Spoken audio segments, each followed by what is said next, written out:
الحمد لله وكفى وسلام على عباده الذين اصطفى أما بعد فأعوذ بالله من الشيطان الرجيم بسم الله الرحمن الرحيم والسلام علي يوم ولدت ويوم أموت ويوم أبعث حيا وقال النبي صلى الله عليه وسلم من مات وهو يعلم لا إله إلا الله دخل الجنة وقال النبي صلى الله عليه وسلم القبر روضة من رياض الجنة أو حفرة من حفر النار أو كما قال عليه الصلاة والسلام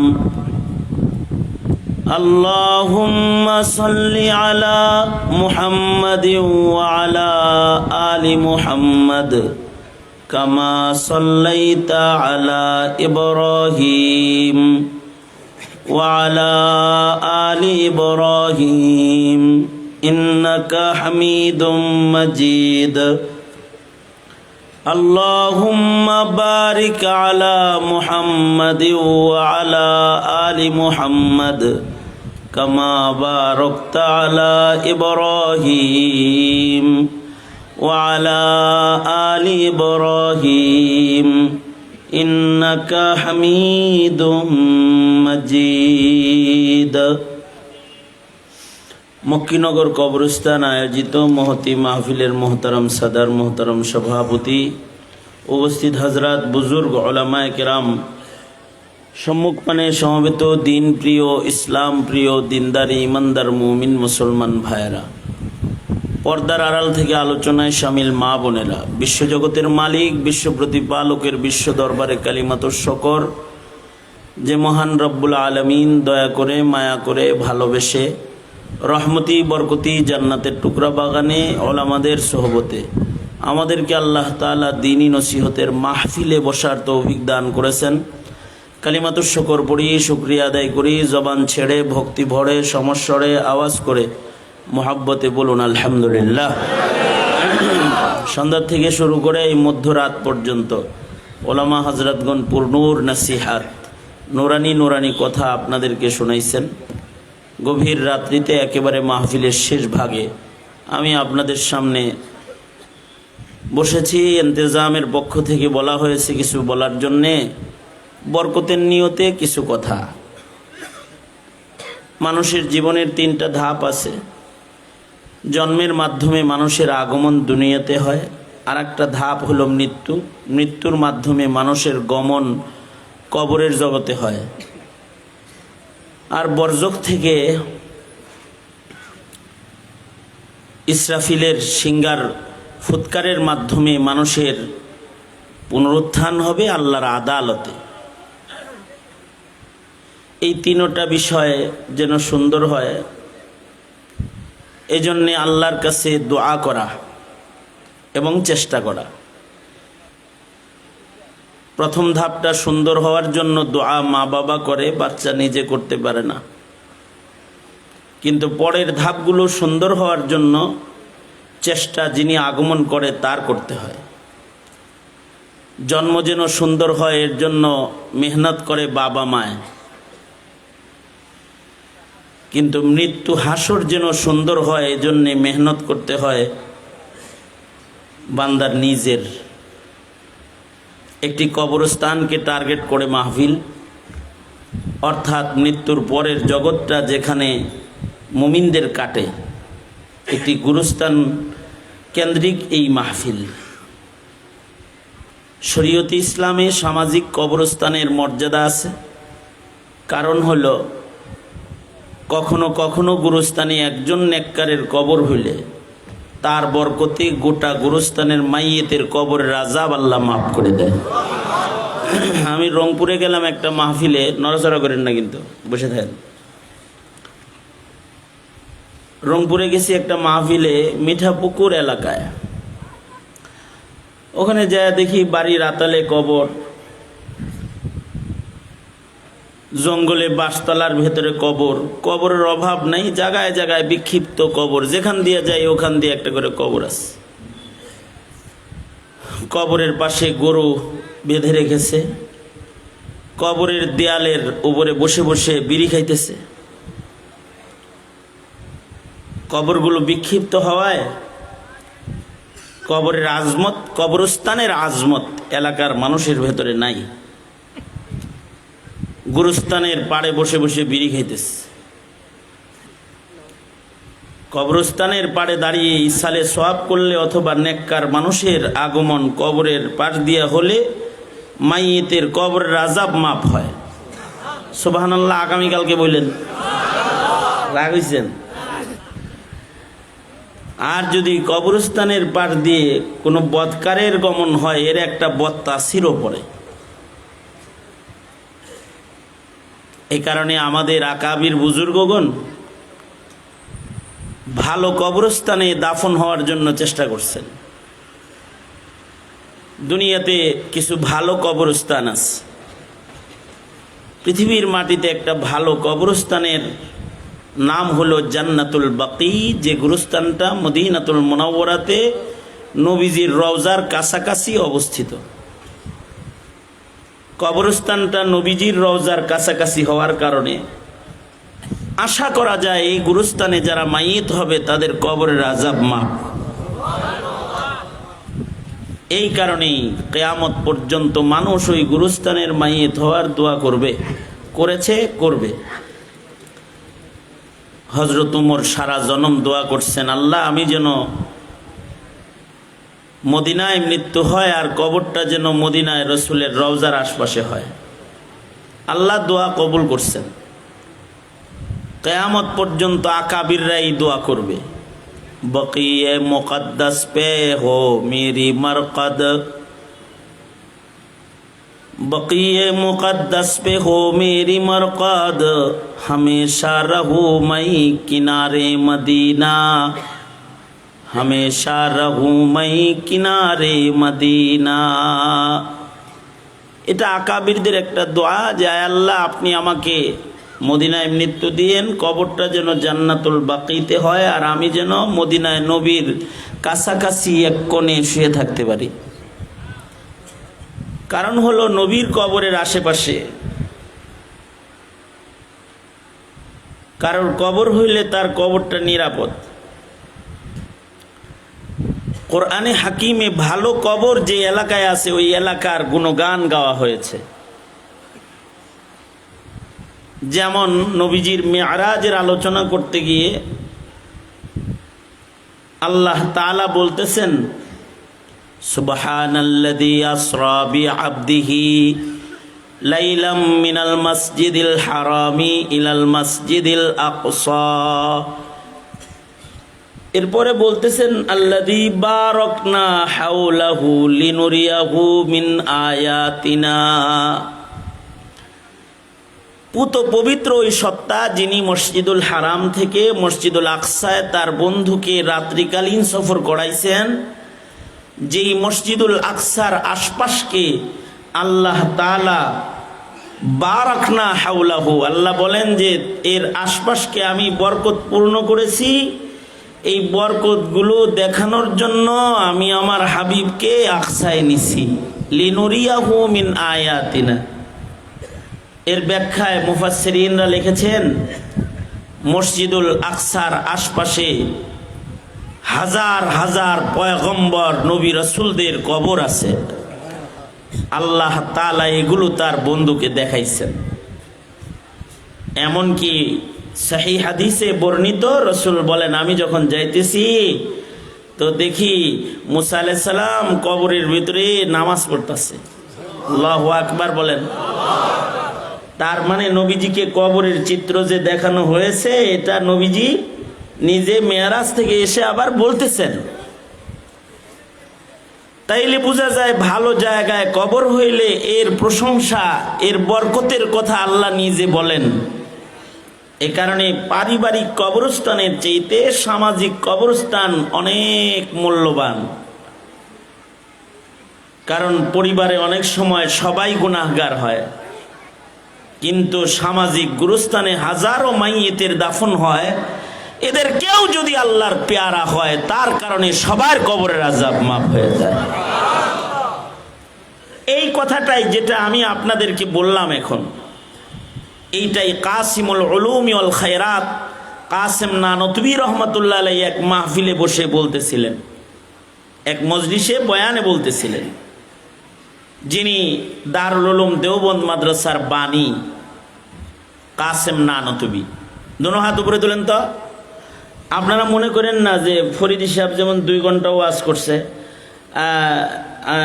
নাসিরউদ্দিন যুক্তিবাদী ভাই নাসিরউদ্দিন সাহেব, শেখুল হাদিস সাহেব 1-1.5 ঘন্টা বয়ান করছে, আমি বুঝি 1-1.5 ঘন্টা বয়ান করবো। এত বয়ান লম্বা আমি করি না। আপনারা খুব তাড়াতাড়ি বাদ যেতে পারবেন, টেনশনের কিছু নাই।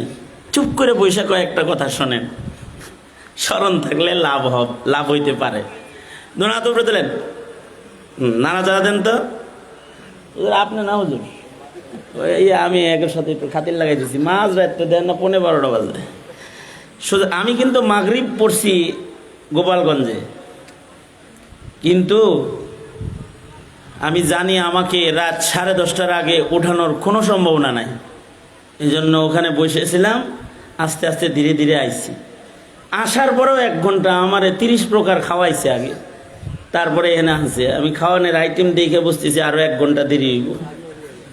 সোজা করেন, হ্যাঁ নানা যারা দেন, জবান খুলুন, আওয়াজ করে বলেন সুবহানাল্লাহ, আলহামদুলিল্লাহ, লা ইলাহা ইল্লাল্লাহ, আল্লাহু আকবার। আরো জোরে আল্লাহু আকবার। আল্লাহু আকবার জোরে বলা সুন্নাত। আল্লাহু আকবার জোরে বললে শয়তান দূরে চলে যায়। আল্লাহু আকবার জোরে বললে আল্লাহ খুশি হয়ে যায়। আল্লাহু আকবার জোরে বললে ইসলামের দুশমনরা ভয় পায়।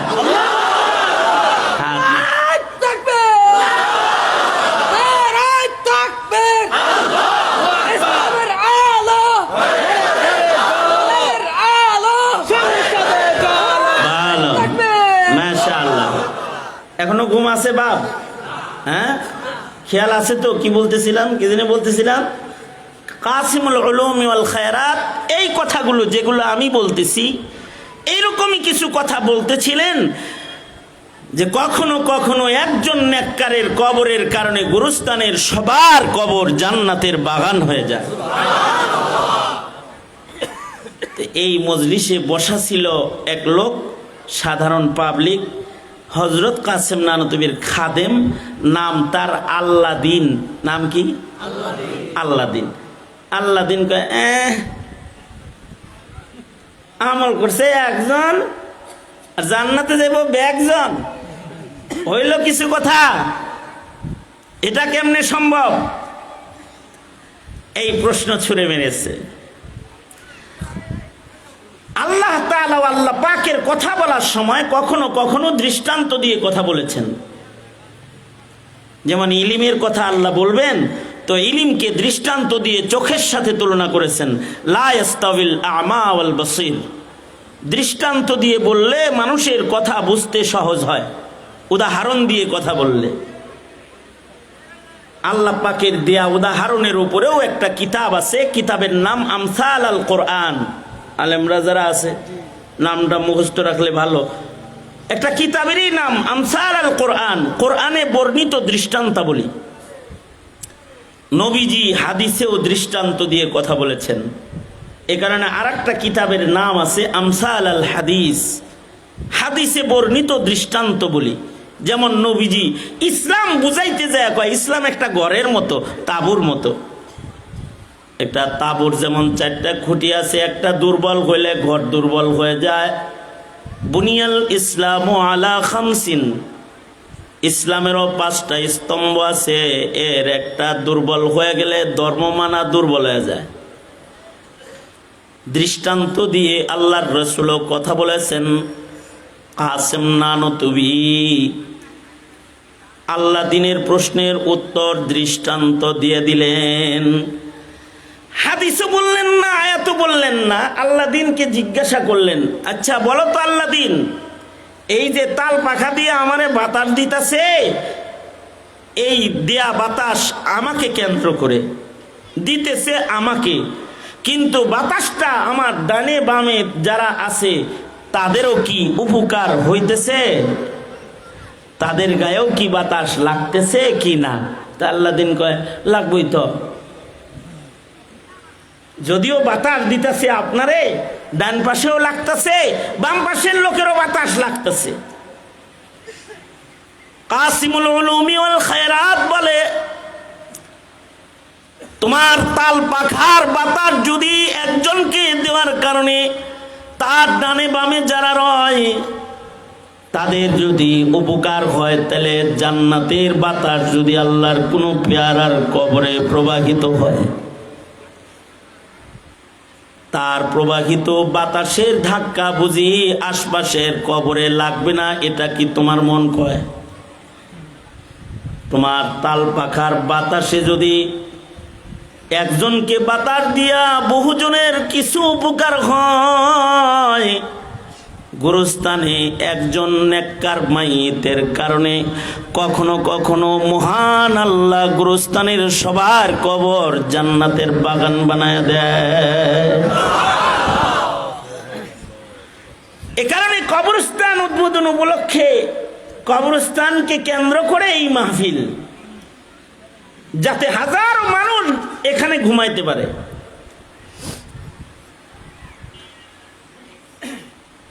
মক্কাতুল মুকাররমাতে এমন কবরস্থান আছে যে গুরুস্থানে হাজি ছাড়া আর কাউকে দাফন করা হবে না। মাকবারাতুল হুজ্জাজ, হাজিদের গুরুস্থান।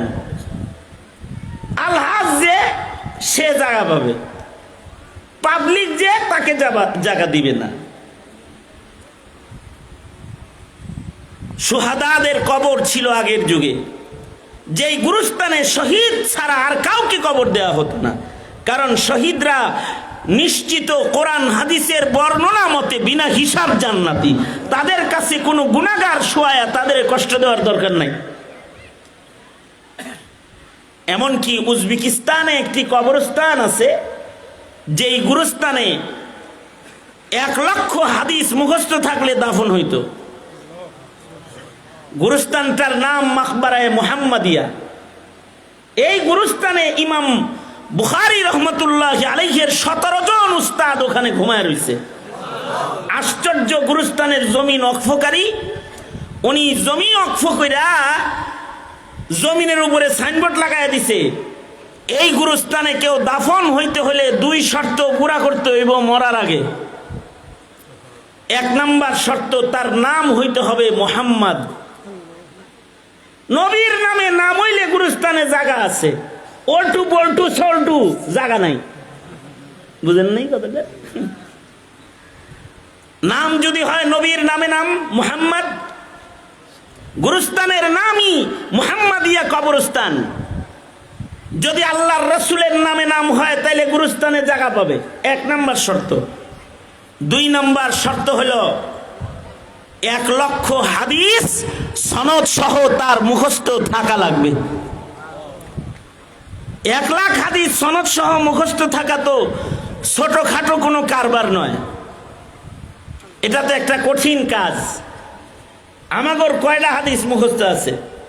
যদি বলে একসাথে 40টা হাদিস কন, ইল্লা মাশাআল্লাহ কিছু লোক পারবে, কিন্তু মৌলভীও আটকায়া যাবে, পুরো হাদিস কইতে পারবো না। হাদিস বলতে পারলে সনদ বলতে পারবে না, সনদ বলতে পারলে হাদিস বর্ণনা করতে পারে না। হ্যাঁ, আমাদের আকাবিরদের কেউ কেউ সব মুখস্থ করেছিলেন। রশিদ আহমদ গঙ্গুহি রহমতুল্লাহ আলাইহি হাদিসের সব কিতাব মুখস্থ করে ফেলেছিলেন। আনোয়ার শাহ কাশ্মীরি রহমতুল্লাহ আলাইহি দারুল উলুম দেওবন্দের সব কিতাব মুখস্থ করে ফেলেছিলেন, সব মুখস্থ ছিল। হাফেজ ইবনুল হাজার আসকালানি রহমতুল্লাহ আলাইহি, ওনাকে বলা হয় হাফিজুদ দুনিয়া। দুনিয়ায় যত হাদিস আছে সব উনি মুখস্থ করেছেন।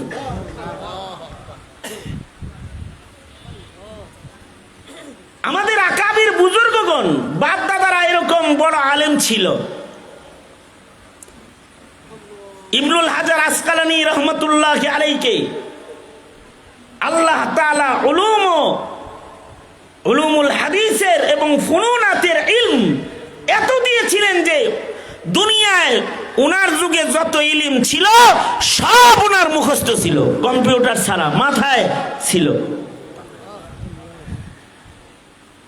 আগের যুগে এরকম লক্ষ হাদিসের হাফেজের অভাব ছিল না।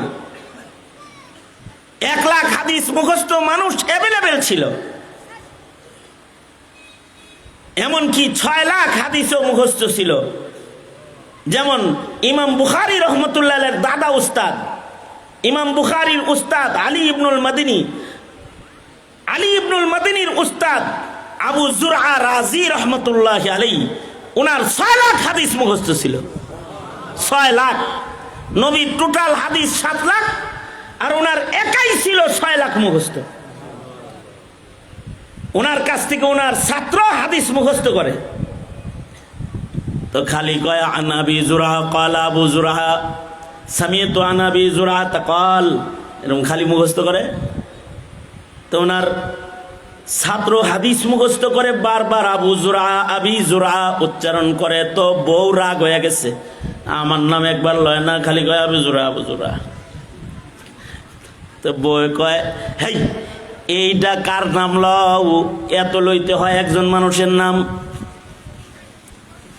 কয় হ্যাঁ, আমার উস্তাদের নাম লক্ষ লক্ষ বার লওয়া যায়, কারণ আমার উস্তাদের লক্ষ হাদিস মুখস্থ আছে। মহিলারা সাধারণত কথা শুনলেই বিশ্বাস করবার চায় না। 1 লাখ হাদিস মুখস্থ আছে, এত সস্তা কথা? উস্তাদের উপরে যখন তকমা লাগাই দিছে যে 1 লাখ হাদিস মুখস্থ করা এত সস্তা না, ছাত্র উস্তাদের ইজ্জত বাঁচানোর জন্য কসম করে ফেলেছে। কয় আল্লাহর কসম, আমার উস্তাদের যদি 1 লাখ হাদিস সনদ সহ মুখস্থ না থাকে তাইলে তুমি 3 তালাক। মানে নিজের বউটারে উস্তাদের ইলমের লগে লটকায়া দিছে।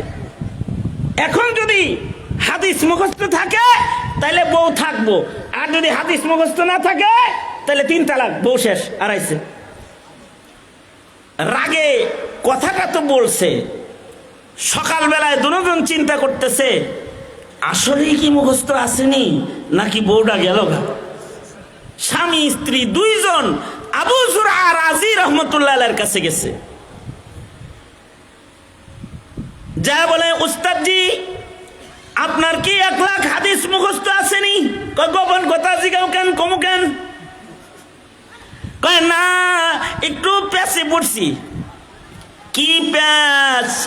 কয় আমি আমার বেবিরে আপনার সম্মান বুঝাইতে যায় বলছি আমার উস্তাদের 1 লাখ হাদিস মুখস্থ না থাকলে তুই 3 তালাক।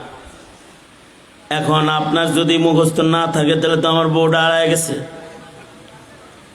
আবু জুরআ রাজি রহমাতুল্লাহি আলাইহি বলেন, সুবহানাল্লাহ বলার লেগে রেডিও বয়ে থাকেন, একটা সুন্দর কথা কইছেন উনি কয় যাও সুখে শান্তিতে বসবাস করো, যে তোমাদের কুল হুয়াল্লাহর সূরা যেমন মুখস্থ আমি আবু জুরআ রাজির 1 লক্ষ হাদিস সনদ সহ সূরা ইখলাসের মতো মুখস্থ।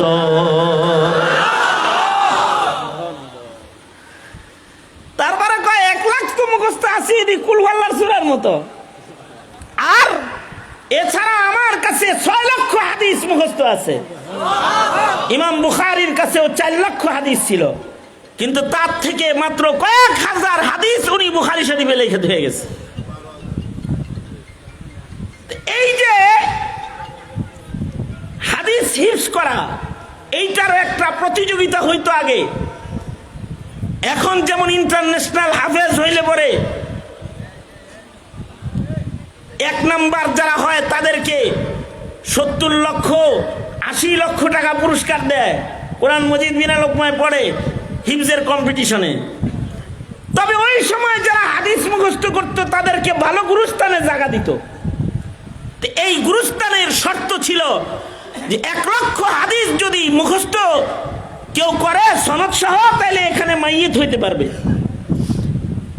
সাহেবে হেদায়া, ওনার বাড়ি এই গুরুস্থানের পাশে, কিন্তু ওনাকে এই গুরুস্থান কর্তৃপক্ষ ওনার লাশ এই কবরস্থানে দাফন হইতে দেয়নি।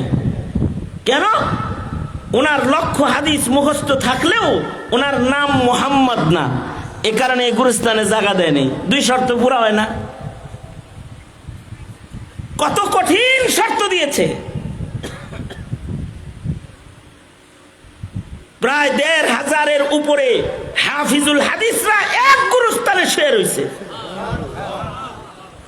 ওই যুগের মানুষের মতো এখনকার আলেমরা যদি শর্ত দিত যে এলাকার সব মৌলবীরা মৌলানারা এক গুরুস্থানে থাকবো, এই বেনামাজি এই অমুক তমুক এগুলোর লোকে থাকুম না, তাইলে এলাকাবাসীর বিপদ ছিল। কিন্তু আমাদের আকাবির বুজুর্গরা এতটা কঠিন করেন নাই। নেককার কেউ গুরুস্থানে শোয়ায়, ফাঁসি লইয়া মরছে তারেও কবরস্থানের এক কোনা দিয়ে শোয়ায়। এক সাইড দিয়ে যারা বিষ খায় ফাঁস লয়, হ্যাঁ গরো কবর থাকে। উদ্দেশ্য হলো নেককারদের কাছাকাছি এক কোনা দিয়ে তোগর মতো অপরাধীকেও শোয়া দিলাম, মহান আল্লাহ যদি রহম করে তোর কবর আযাব মাফ করে দেয়, তাহলে তুই নাজাত পাবি। এটা হলো মাকসাদ। এ কারণে গুরুস্থানের কিন্তু অনেক আহমিয়ত। তবে গুরুস্থান যদি নিরিবিলি কোনো জায়গায় যদি কারো কবর হইয়া যায়, তাতেও ভয় নাই। যদি মরণ ভালো হয়ে যায়, এ কারণে ঈসা আলাইহিস সালাতু ওয়াস সালাম আল্লাহর কাছে দোয়া করেছেন। ঈসা নবীকে আল্লাহ তাআলা জন্মের পরে কথা বলার অধিকার যখন দিয়েছেন, পয়গম্বর ঈসা আলাইহিস সালাতু ওয়াস সালাম আল্লাহর কাছে দোয়া করেছেন, ওগো আল্লাহ, আমার জন্ম, আমার মৃত্যু, আমার হাসর যেন নিরাপদ হয়। আমি যে আয়াত পড়েছি, আয়াতটা পয়গম্বর ঈসা আলাইহিস সালামের মুখের একটা কথা। আল্লাহ তাআলা কখনো কখনো বান্দার কথাকে নিজের কথা বানায়েছেন। যে বান্দার কথা মহান রবের পছন্দ হয়ে গেছে, আল্লাহ তাআলা ওই কথাটাকে নিজের কথা বানায়া কোরআনের আয়াত করেছেন। যেমন লোকমান আলাইহিস সালামের কথা পছন্দ হয়ে গেছে, সূরা লোকমান নাজিল করে লোকমানের কথাকে আল্লাহ নিজের কথা বানায়া কোরআনে দান করেছেন। জিনদের কথা পছন্দ হয়ে গেছে, সূরা জিন দান করে জিনদের কথা কোরআনের আয়াত বানায়েছেন। ঈসা নবীর কথা আল্লাহর পছন্দ হয়ে গেছে, তো কালাম তো রূহুল্লাহর, কিন্তু হাবিবুল্লাহর কাছে আল্লাহ তাআলা কালামুল্লাহ বানায়া নাজিল করেছেন। ঈসা নবীর মুখে উচ্চারিত বরকতি কথার ভেতরে একটা কথা, ওয়াসসালামু আলাইয়া ইয়াউমা উলিদতু ওয়া ইয়াউমা আমুতু ওয়া ইয়াউমা উবআসু হাইয়া। কারণ ঈসা আলাইহিস সালামকে তো আল্লাহ তাআলা জন্মের সাথে সাথে ইলম দিবেন, নবুয়ত দিবেন। আল্লাহু আকবার বলেন। জন্মের সাথে সাথে দিবেন। আল্লাহর নিয়ম হলো নবুয়ত 40 বছরে দেয়, কিন্তু দুইজনকে আল্লাহ তাআলা জন্মের সাথে সাথে নবুয়ত দান করেছেন। একজন হলেন হযরত ইয়াহইয়া আলাইহিস সালাতু ওয়াস সালাম, আর একজন হলেন হযরত ঈসা আলাইহিস সালাম। 40 বছর পর্যন্ত যাওয়া লাগে নাই। জন্ম হওয়ার পরেই কয়, এই ইন্নী আব্দুল্লাহ আতানিয়াল কিতাবা ওয়া জাআলানি নাবিয়্যা, আমি সাধারণ নই, আমি নবী। আমার মার সামনে কথা বলবি, খবর আছে কিন্তু। জন্মের সাথে সাথে কথা কয়। পৃথিবীর মাটির উপরে কিছু মানুষ জন্মের সাথে সাথে কথাও বলছে। লাম ইয়াতাকাল্লাম ফিল মাহদি ইল্লা সালাস শিরোনামে হাদিসের কিতাবে আলাদা অধ্যায় আছে যে মায়ের কোলে জন্মের সাথে সাথে কারা কথা বলেছে। মানুষ কথা বলার তো একটা টাইম আছে, কিন্তু কিছু বাচ্চা শিশু বয়সে কথা বলেছে। যারা শিশু বয়সে কথা বলেছে তাদের ভিতরে একজন হলেন ঈসা আলাইহিস সালাম। ঈসা আলাইহিস সালাম যে কথা বললেন, যে শিশুটা কথা বলতেছে, যখন তিনি কথা বলতেছেন আল্লাহ তাকে তখনই নবুয়ত দান করেছেন, ইলমও দান করেছেন, আকল ও কামেল দান করেছেন। অবশ্য নবীদের আর একটা শান আছে।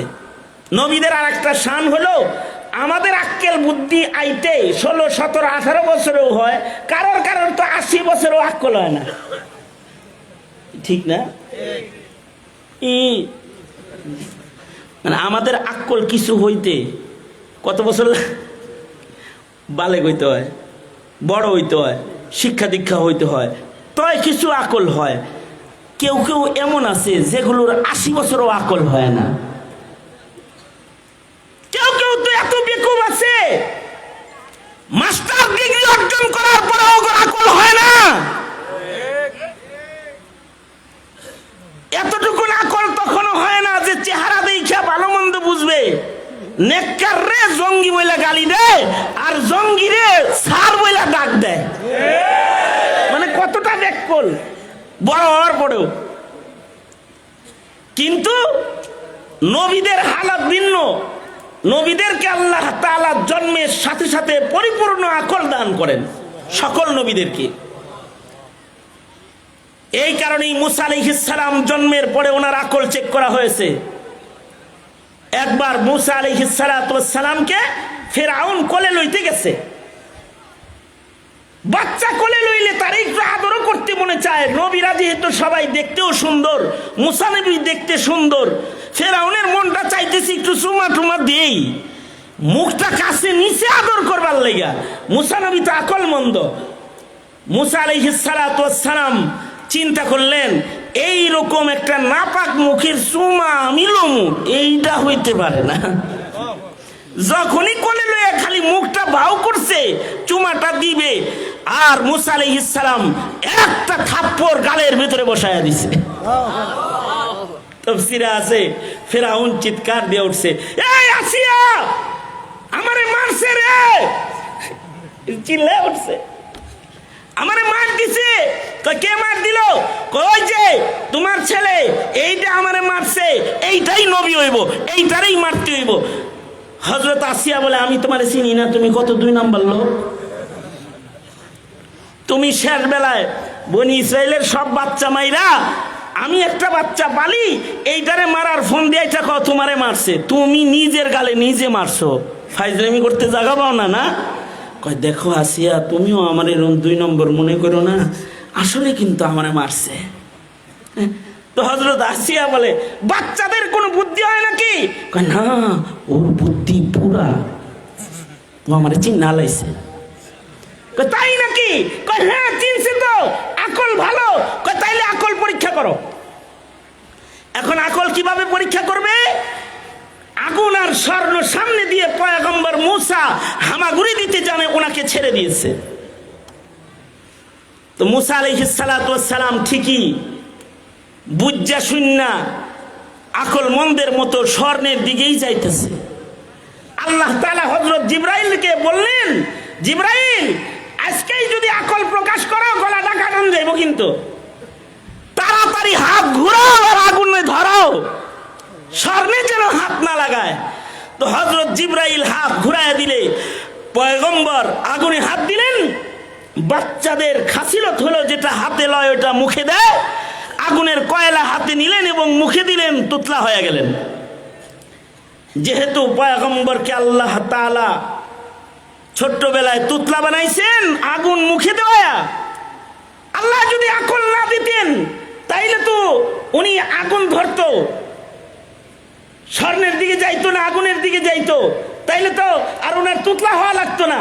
তো আল্লাহ তাআলা যেহেতু তুতলা বানাইছেন, আল্লাহ সান্ত্বনা দিয়ে বলতেছে, কালিম, কেউ কথা বলে মজা পায় না, দুনিয়াতে কাউকে কালিমুল্লাহ বানায় নাই, তুতলা মুসার সাথে আমি কথা বলে মজা পাই, পৃথিবীতে কেউ কালিমুল্লাহ না, তুমি কালিমুল্লাহ, তুমি কালিমুল্লাহ। তো নবীদের শান হলো, নবীদেরকে আল্লাহ তাআলা বাচ্চা বয়সে পরিপূর্ণ আকল দান করেন। আর ঈসা নবীকে তো পরিপূর্ণ ইলম দান করেছেন, নবুয়ত রিসালাত পুরাটা দিয়ে দিয়েছেন। ঈসা নবী তখনই দোয়া করতেছে, আল্লাহ আমার হাসর কিন্তু ভালো লোকের সাথে হন লাগবে, আমার মরণ কিন্তু ভালো জায়গায় হতে হবে। পৃথিবীর মাটির উপরে সবচেয়ে ভালো জায়গা হলো রওজাতুন নবী। নবীজির জিসমে আতহারের সাথে যে মাটিটা লেগে আছে, ও মাটির দাম আল্লাহর কাছে আল্লাহর আরশের চেয়ে দামি। ঈসা আলাইহিস সালাম যখন আল্লাহর কাছে ভালো মরণের দোয়া করলেন, সালামতির মরণ চাইলেন, জন্মের সাথে সাথে হাসর চাইলেন সালামতির ভালো লোকের সাথে, আল্লাহ তাআলা সদ্য জন্ম নেওয়া ঈসার কথা কবুল করে পয়গম্বর ঈসাকে আল্লাহ আকাশে তুলে নিলেন। এ কারণে পয়গম্বর ঈসা আলাইহিস সালামের মরণ হবে মদিনা তয়বায়। ঈসা নবীর কবর হলো রাসূলের হুজরায়ে আয়েশায়। হুজরায়ে আয়েশার ভেতরে 4টি কবরের জায়গা আছে। একটা কবরে ঘুমিয়ে রয়েছেন হাবিবে কিবরিয়া মুহাম্মাদুর রাসূলুল্লাহ সাল্লাল্লাহু আলাইহি ওয়াসাল্লাম। পাশে ঘুমিয়ে রয়েছেন সিদ্দিকে আকবর হযরত আবু বকর। এই উম্মতের শ্রেষ্ঠ মানুষের খাতায় যার নাম, তার পাশেই ঘুমিয়ে রয়েছেন হযরত উমর, যার শান হলো পৃথিবীতে নবীর পরে কাউকে যদি নবী বানানো হইতো, আল্লাহর রাসূল বলেন লাউ কানা বাদি নাবিয়্যুন লাকানা উমর। আমার পরে দুনিয়ার মাটিতে মহান আল্লাহ যদি কাউকে নবুয়ত দান করতেন, আল্লাহ তাআলা উমরকে নবী বানাইতেন। হযরত উমর আর একটা কবরে ঘুমিয়ে রয়েছেন, আর একটি কবরের জায়গা ফাঁকা রয়েছে। আল্লাহর রাসূল ওসিয়ত করে গেছেন, এই জায়গাটা নবী ঈসার জন্য খালি রাখা দিবা। ঈসা আলাইহিস সালাম আমার উম্মত হওয়ার জন্য দোয়া করছে, নিরাপদ মরণের দোয়া করেছে।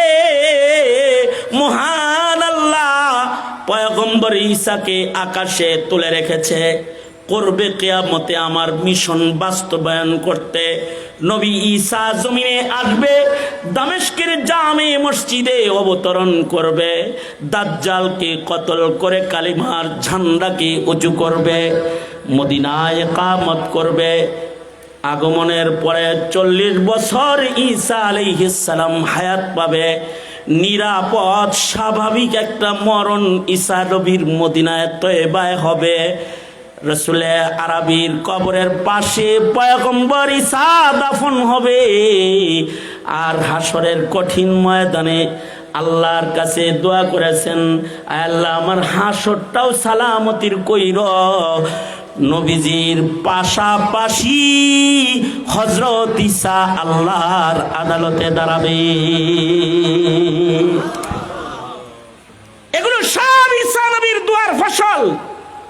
তিনি দোয়া করেছিলেন, ওয়াসসালামু আলাইয়া ইয়াওমা উলিদতু ওয়া ইয়াওমা আমুতু ওয়া ইয়াওমা উবআসু হাইয়া। মুহতারাম হাজিরিন,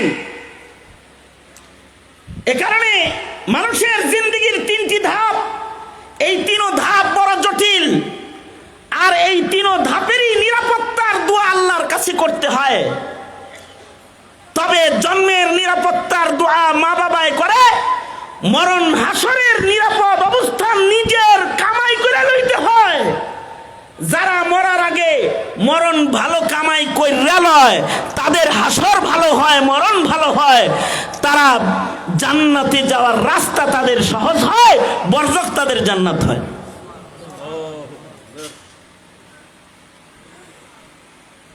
মরণ ভালো হওয়া এটা একটা নসিবের ব্যাপার। বদ আমলে অভ্যস্ত হয়ে গেলে মরণ খারাপ হয়। জন্ম অনেকের মুসলমানের ঘরে হয়, কিন্তু মরণ নাস্তিকের দলে শাহবাগীদের কাতারে হয়।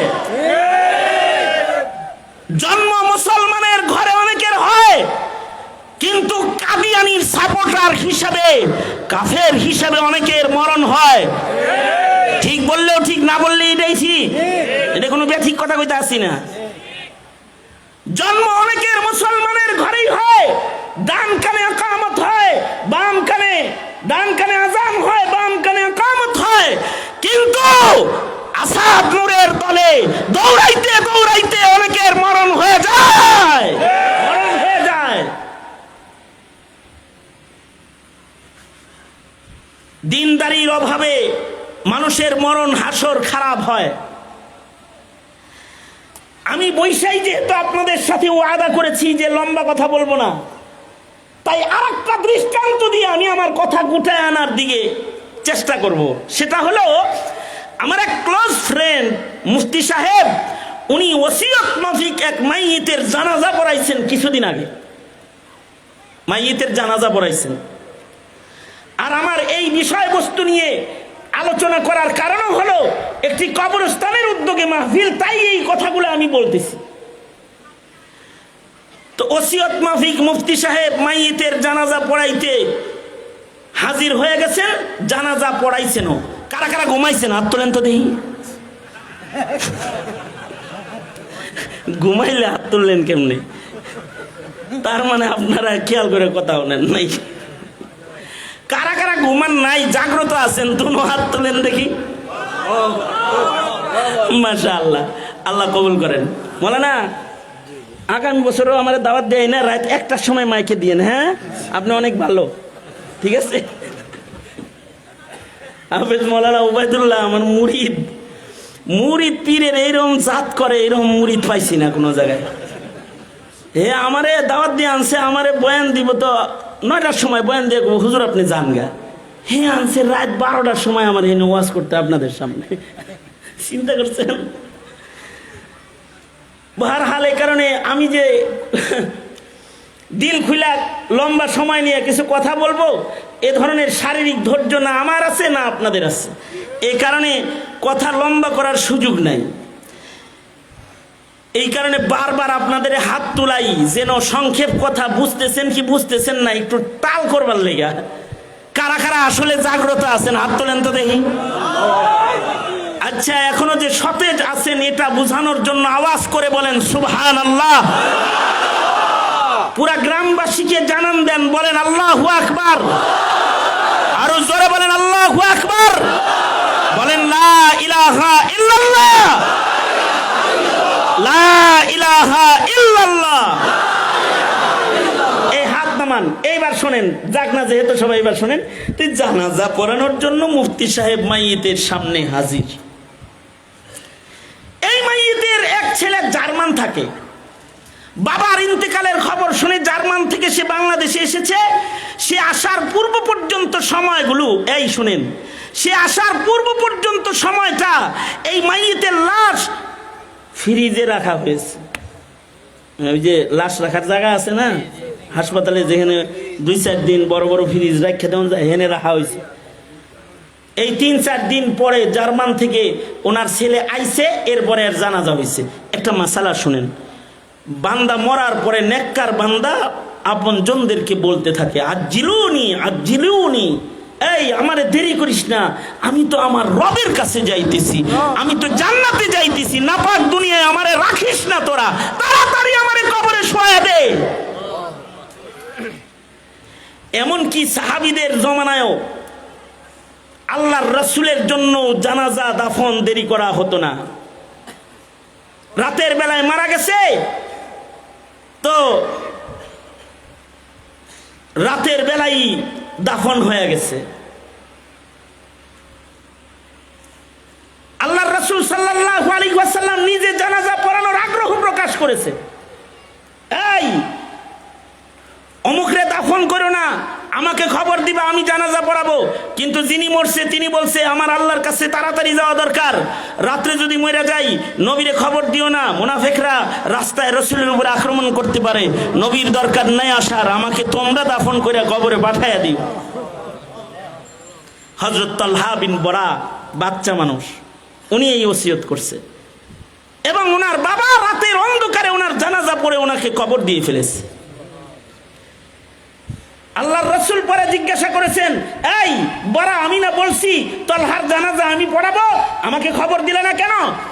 কয় তালহা বলেছে রাত্রে মারা গেলে দেরি করো না, নবীকেও খবর দেওয়ার দরকার নাই, কারণ আমি চাই না আমার জানাজা পড়তে এসে রাস্তায় কোনো মুনাফিকের আক্রমণ নবীর গায়ে লেগে যাক।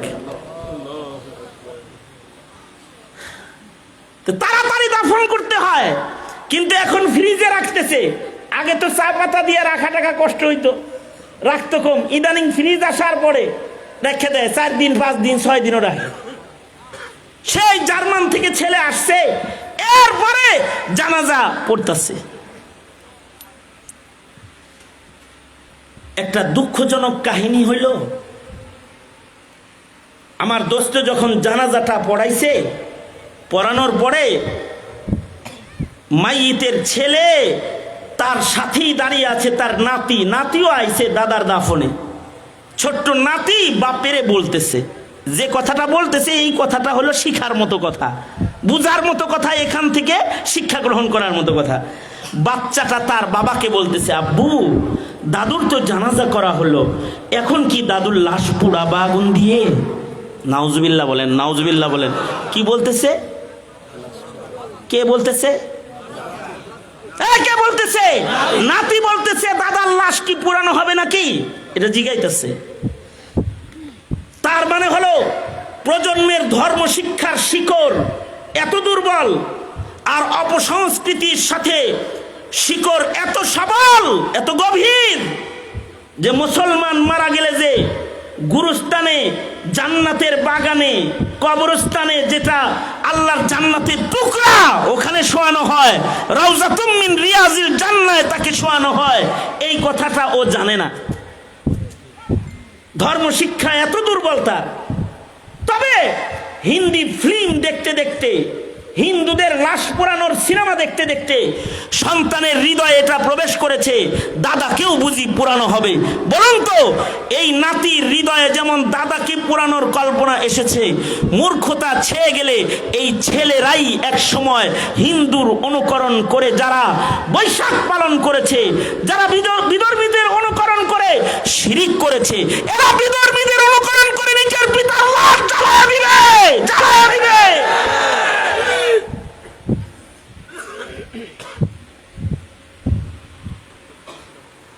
তার মানে একটা সন্তানের এটা জানা নাই যে মৃত্যুর পরে জান্নাত কবরেও হয়, অথচ সূরা তাকাসুর আলাদাভাবে এর উপরে নাজিল হয়েছে। অর্থাৎ যদি কবরের বিশ্বাস কারো দুর্বল হয়, তাইলে সে ইমানদার নয়। সাফান সাফা কথা, সে ইমানদার নয় যদি বরজখের ইমান তার সুন্দর না হয়। 2 ধরনের কবর গুরুস্থানের মধ্যে আছে।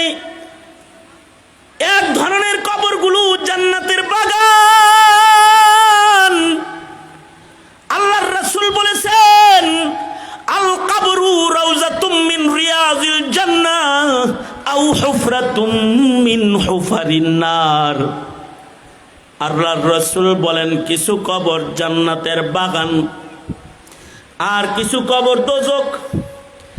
বলা হয় কবরে সওয়াল জবাব যারা পারবে তাদের কবর জান্নাত হয়ে যায়, আর কবরের সওয়াল জবাব যদি কেউ না পারে, কিবলা থেকে যদি চেহারা টান দিয়ে ঘোরায় দেওয়া হয়, তাহলে কাবার দলের মুমিন হইতে পারে না, কাবার রহমত তার কবরে যায় না, কবরের ভেতরে দাও দাও করে আগুন ধরে যায়।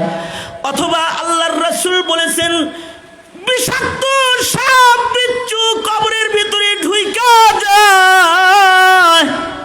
কবরে যে সাপগুলো ঢুইকা যায়, রাসূল বলেছেন কবরের ওই বিষাক্ত সাপগুলা যদি কবর থেকে মাথাটা বাইর করে আলমে দুনিয়ার ভেতরে যদি এই বিষাক্ত সাপগুলো তাদের শ্বাস ছেড়ে দিত, সারা দুনিয়ার সকল আবহাওয়া বিষাক্ত হয়ে যেত। এমন বিষধর সাপ কবরের ভেতরে আছে, এমন আগুনের গর্জন কবরের ভেতরে আছে। আল্লাহর রাসূল বলেন, কবরের জানালা খুইলা যদি কবরের আগুনের গর্জন, কবরের জানালা খুইলা মহান আল্লাহ এই পৃথিবীর মানুষে যদি একবার দেখাইতো, তাহলে আল্লাহর রাসূল বলেছেন সাকালাইনের ভেতরে একটা ইনসো জিন এমন পাওয়া যাইতো না যারা আল্লাহর নাফরমানি করে। কারণ কবরের আযাব বড় ভয়ঙ্কর, কবরের আযাব বড় শক্ত।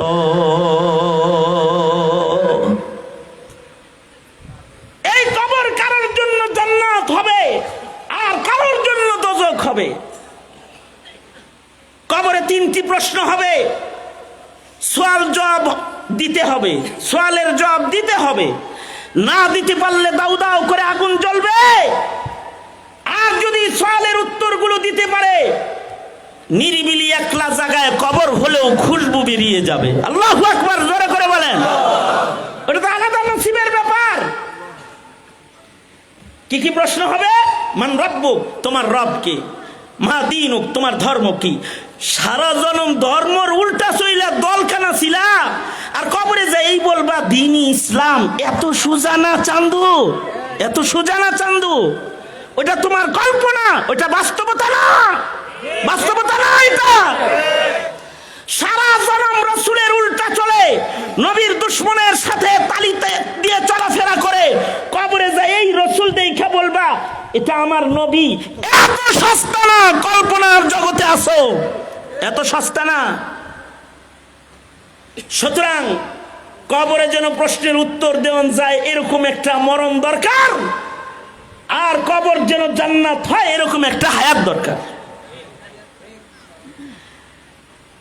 তবে যদি ন্যূনতম কারোর মরণ এতটুকুন ভালো হয়, হাদিসে আছে মান কানা আখিরু কালামিহি লা ইলাহা ইল্লাল্লাহ। আল্লাহর রাসূল বলেন যার জিন্দেগির শেষ কথা হবে লা ইলাহা ইল্লাল্লাহ, সোজা জান্নাতে যাবে। আল্লাহর রাসূল আরো সহজ করে কয়, কত বুবারা আছে যাদের মুখে কালেমা উচ্চারণ হয় না। আল্লাহর রাসূল তো বুবাদেরও নবী। আল্লাহর রাসূল বলে মাম্মাতা ওয়া হুয়া ইয়ালামু লা ইলাহা ইল্লাল্লাহ দাখলাল জান্নাহ। আল্লাহর রাসূল বলে মরার সময় যদি কারোর হৃদয়ের ভেতরে এটা থাকে, নাই নাই আমার আল্লাহ ছাড়া আর কোনো মাবুদ নাই, এমন অবস্থা যদি কারোর জানা থাকে, অর্থাৎ তাওহীদ যদি কারোর হৃদয়ে অটল থাকে, তাহলে মৃত্যুর সাথে সাথে সে জান্নাতে চলে যায়। পাশাপাশি কবরটা যদি ভালো জায়গায় হয়ে যায়, ভালো গুরুস্থানে যদি হয়ে যায়, হাফিজুল কোরআনের সাথে যদি কবর হয়ে যায়, তাহাজ্জুদ গুজার মানুষের সাথে যদি তার কবর হয়ে যায়, তাকবীরে উলার নামাজ পড়নে ওয়ালার সাথে যদি কবর হয়ে যায়, একজন আলেমে রব্বানির সাথে যদি তার কবর হয়ে যায়, সত্যবাদী হাজি আরাফায় হাজিরা দেনেওয়ালা কোন নেক মানুষের সাথে যদি কবর হইয়া যায়, তাতেও ফায়দা হয়। নেককারের কবরের পাশে কবর হইলেও মহান আল্লাহ কবরের জগৎ বর্জক তার সুন্দর বানায়া দেয়। আর হাসরটা হবে নেককারদের সাথে। ঈসা নবীর দোয়া ছিল, আয় আল্লাহ মরণ যেন ভালো হয়, হাসর যেন ভালো হয়। সুতরাং আমি আপনাদেরকে যে বিষয়টা সতর্কীকরণ করলাম, সেটা হলো আমাদের মরণ যেন ভালো হয়, আমাদের কবরটা যেন ভালো জায়গায় হয়, এটা কামনা বাসনা থাকা। দোয়া করবেন আল্লাহর কাছে, আয় আল্লাহ তুমি আমার মদিনায় মরণ দিও, এই দোয়া করবেন। মাল না থাকলেও আল্লাহ ইচ্ছা করলে একজনকে মদিনায় নিতে পারে। আল্লাহ তাআলা আমাদেরকে উত্তম মরণ দান করুন, আমাদের উত্তম হাসর দান করুন। মক্কিনগর কবরস্থান, এই কবরস্থানকে আল্লাহ তাআলা নেককার জান্নাতীদের বাগান হিসেবে কবুল করুক। জোরে বলুন আমিন। হাফেজ মাওলানা উবাইদুল্লাহ সহকারে এই অত্র অঞ্চলের যত উলামা হযরতরা এই মাহফিলে মেহনত করেছে, তাদেরও কবর হাসর সুন্দর হয় এই কামনা করছি। আপনারা যারা এই মাহফিলে যোগদান করে মাহফিলকে প্রাণবন্ত করে তুলেছেন, আপনাদেরও মরণ হাসর সুন্দর হয় দোয়া করছি। আর আমি নিজেও আমার মরণ হাসর সুন্দর হওয়ার দোয়া আপনাদের কাছে চাচ্ছি। মনে রাখতে হবে, মরণ হাসর চেষ্টা ছাড়া সুন্দর অটো হয় না। আল্লাহ তাআলা আমাদেরকে সেই মেহনতগুলো করার তৌফিক দান করেন, আমিন। ওয়া আখিরু দাওয়ানা আলহামদুলিল্লাহি রাব্বিল আলামিন। বেশি বেশি সাদাকা খায়রাত মাদ্রাসায় কইরেন, এ দান চাল হইলেই মাদ্রাসায় দিয়েন।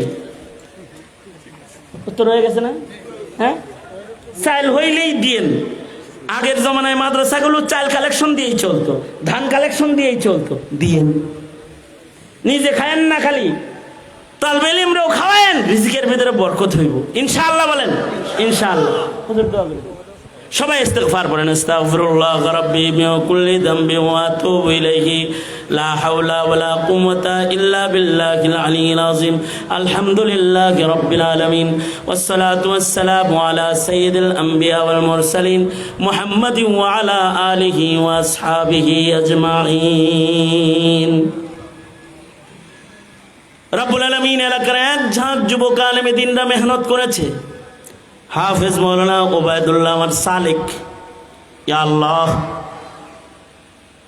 আবেদন করে মাহফিল পর্যন্ত হাজির করেছে। এলাকার মুরব্বী আলেমরা সাহারা দিয়েছে। দূর দারাজ থেকে তোমার বান্দারা মাহফিলে এসেছে। মধ্যরাত পার হয়ে গভীর রজনী তোমার বান্দাদেরকে কিছু সবক তাকরার করে শোনায় দিয়েছি। স্মরণ রাখবে বলে হাত তুলে ওয়াদা করেছে।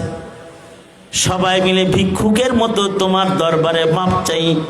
ও জাহানের মালিক, মেহেরবানি করে জিন্দেগীর সব গুনাহ মাফ করে দাও আল্লাহ। জেনে না জেনে অন্ধকারে আলোয় গোপনে প্রকাশ্যে যত পাপ করেছি ক্ষমা করে দাও আল্লাহ। ফিলিস্তিনের মুসলিমদের জন্য মদদের ফয়সালা করো আল্লাহ। আল্লাহ, বাংলার মজলুম আলেম ওলামা যারা মামলা মোকদ্দমায় জর্জরিত, তাদের মদদ নসরত করো আল্লাহ। আমরা যারা হাত তুলেছি, জিন্দেগির এমন কোনো মুনাজাত বাদ নাই যে মুনাজাতে মা বাবার কথা বলি নাই। নিজের হাতে অনেকে নিজের মা কবরে রেখেছে, অনেকে নিজের হাতে নিজের বাপ কবরে রাখছে। আল্লাহ, যাদের পিতা মাতা কবরের বাসিন্দা হয়ে গেছে, তাদের মা বাবার কবর জান্নাতের বাগান বানায় দাও। যাদের পিতা মাতা আছে, হায়াত বাড়ায় দাও, বেশি বেশি করে খেদমত করতে পারে তৌফিক দান করো আল্লাহ।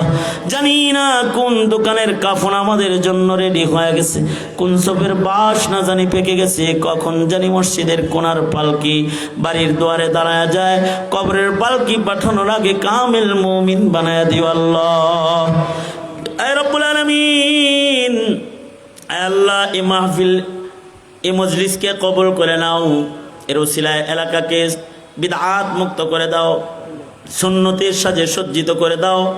বহু দূর থেকে সফর করে করে আমার বন্ধু বান্ধবরা এখানে এসেছে।